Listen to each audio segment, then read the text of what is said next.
Hi, good morning and welcome to another beautiful episode of KULZ English Language Class. Thank you so much for sticking onto this channel. I do not take your followership for granted. Okay, today we're going to be talking about a special kind of verb. I know when we mention verb, you think all verbs are like action words. Okay, this particular kind of verb that I'm going to be talking about today actually describes a state rather than an action. Alright, so static verbs express a state rather than an action, and then these verbs often point out to emotions, opinions, ideas, relationships, the senses, or thoughts. So as you enjoy this class further, I want you to know that static verbs do not express a moving action. Do you understand? So therefore, you cannot use a static verb. A verb is not a static kind of verb when it is in a progressive or in a continuous form. Do you understand? For example, verbs that carry the ing, yes, like for example, running, talking, reading, eating. Rather, they actually allude to somewhat intangible emotions or inanimate state of being. Do you understand? Okay, so I'm going to give you examples of static verbs. The normal verb adore, agree, appear, appreciate, astonish, see, and the rest. Do you understand? The normal verb that deserve, detest, disagree, dislike, doubt, equal, and the rest. But like I said, static verbs do not carry the continuous or the progressive form, and most of the time they do not even come in a past tense form. So I'm going to further explain this before I go on to give you examples of how this is used in sentences. So static verbs most times take the subject of the sentence, do you understand, and propel it forward. Most times they take the sentence of the subject of the sentence rather, and then propel it forward, whether that's into a sudden action or an obvious state of being. Do you understand? So it is not like an action that is going on. Most times it's sudden action, do you get, or an obvious state of being, like I said earlier. So I'm going to give you examples of how to use static verbs and how not to use static verbs. Do you understand? So when you hear a verb, you can differentiate from if it is an action kind of verb or a verb that is just describing the state of being.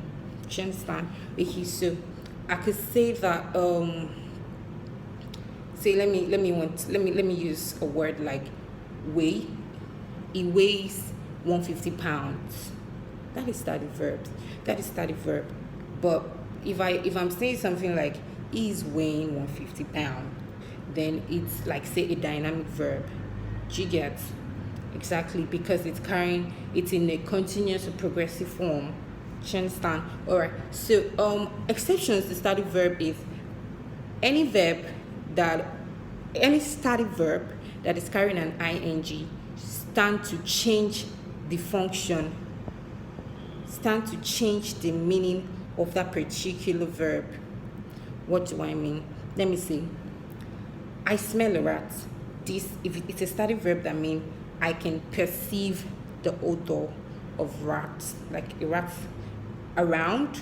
But if I say I am smelling a rat, and you're telling me that it's a static verb, smelling there change its definition. Smelling there, the meaning of smell there change its meaning. It becomes like an idiom. It becomes some other meaning. Do you understand? It could mean in a dangerous position, or you're feeling conned. Do you understand? You're feeling like someone wants to jilt you or something. Chicken. Okay. Or I say if I say I see you, it's a static verb that says I can literally see you. Do you understand? Have a clear vision of you. Yeah. But when I say I am seeing Adex, it means seeing that the meaning of seeing that changes. It doesn't mean I have a clear vision of Alex. It means I am dating Alex. Do you get? Or I have another example for you. I say I hear you, or the student the student hear what the teacher is saying literally means, do you understand, hear. But when I say the student is hearing what the teacher is saying, it means something else. Hearing there could mean manage. They are managing what the teacher. It means something else if you follow. So new word alert for today. I have like 2 new word alerts for today. Okay. So onto our vocabulary building for today, we have a word called permaculture.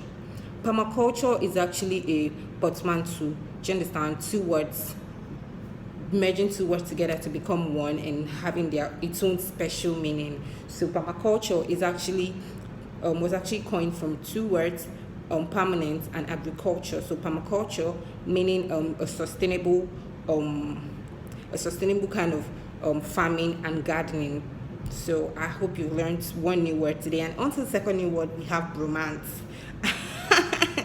Okay, before your mind runs so wild, bromance actually means a close platonic male friendship.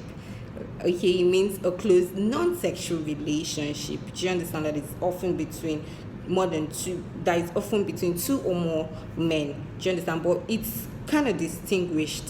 Do you understand? It's kind of distinguished from a regular relationship, because this kind of relationship is actually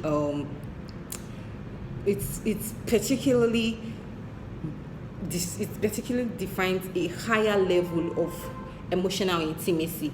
Okay, that relationship is actually platonic. There's no sexual relationship going on, but this intimacy is so strong that regularly, when a guy says I love you and the guy is being like no homo, that's like romance. Like it really a man that really loves a man, but it's a platonic relationship, a platonic feeling. You get? So if we flip this to a close platonic female relationship, we'll say romance.